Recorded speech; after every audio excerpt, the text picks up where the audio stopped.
Living by Faith, Chapter 46, Weakness and Strength. When you are strong, then you are also weak, and you are weak in the very point where your strength is. Were this not so, you would have something of your own to glory in.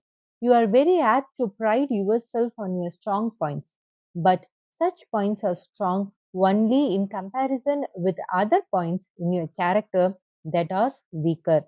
Compared with the power of the forces of evil, you have no strength, but can manifest only varying degrees of weakness.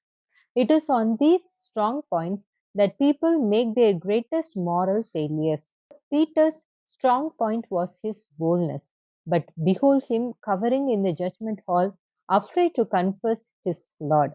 Solomon was the wisest man on the earth, but what more pitiable exhibition of folly could there be than the king of Israel, surrounded by 700 wives and 300 concubines, listening to their counsel and leading the people of God into idolatry?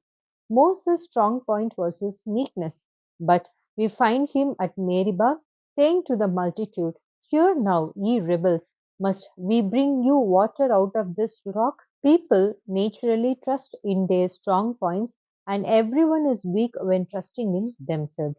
We speak about guarding our weak points, but our strong points need guarding just as much. Your weak points include your stronger ones. You have nothing but weak points. Whatever point it is that you trust in, that point especially is weak, and you are not guarding the weak points unless you are guarding every point.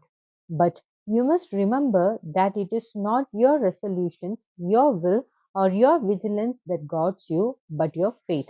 The shield of faith is what quenches the fiery darts of the wicked. Ephesians 6 verse 16. The armor that is prepared for you is not of human manufacture, but is such as God Himself has made in His own wisdom and endowed with His own strength.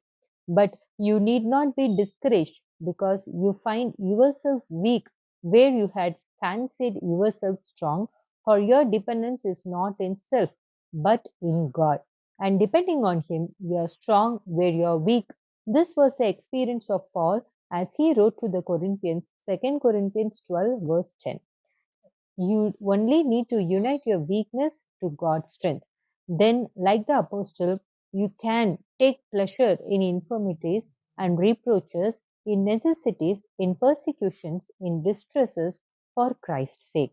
God has to reveal your weakness to you before He can save you. The devil, on the other hand, leads you to think you are strong in order that by trusting in yourself you may fall and be ruined. When you feel strong, the admonition is, "Let him that thinketh he standeth take heed lest he fall." 1 Corinthians 10 verse 12. But when you feel weak, too weak to do anything of yourself, you are in a position to gain the victory. The danger is that you will not feel weak enough, for even in your weakest moments, you have strength enough to resist the Holy Spirit and prevent God from working in your life. If you are weak enough to yield entirely to the Lord, then for those purposes for which you need strength, you become as strong as the Lord Himself, for you have His strength. Amen.